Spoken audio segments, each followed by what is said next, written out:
અરવલ્લી જિલ્લાના મેઘરજ તાલુકાના કસાણા ગામે રાજ્યમંત્રી પીસી બરંડાની ઉપસ્થિતિમાં ભાજપનું સ્નેહ મિલન યોજાયું, જે વિપક્ષ માટે મોટો ફટકો સાબિત થયું। આ સંમેલનમાં કોંગ્રેસ, આપ અને બીએપીના 15થી વધુ ગામના 200 જેટલા કાર્યકરોએ પોતાના પક્ષને અલવિદા કહી કેસરીઓ ધારણ કર્યો। મંત્રી પીસી બરંડા, જિલ્લા ભાજપ પ્રમુખ ભીખાજી ઠાકોર અને જિલ્લા પંચાયત પ્રમુખ પ્રિયંકા ડામોરના હસ્તે આ કાર્યક્રમનું સ્વાગત કરવામાં આવ્યું। ત્યારે પંચાલ જિલ્લા પંચાયત સીટ પર વિપક્ષના આટલું મોટું ગાબડું પડવાની આ પ્રથમ ઘટના છે।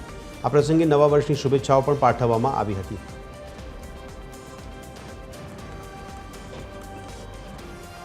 आदिवासी विस्तारमांथी लगभग 200 जेटला कार्यकर्ताओं कोंग्रेस अने अन्य पार्टीओमांथी पोतानो छेड़ो फाड़ी अने विधिवत रीते मारा जिल्ला प्रमुखना अने पीसी बरंडाना हाथे भारतीय जनता पार्टी में विधिवत एमने प्रवेश कर्यो छे।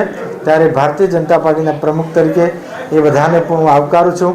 साथे साथे अत्यारे कमोसमी वरसाद पण थयो छे, त्यारे एना माटे पण अमे सरकार में योग्य जग्याए एनी रजूआत पहोंचाड़ी छे कि सर्वे करी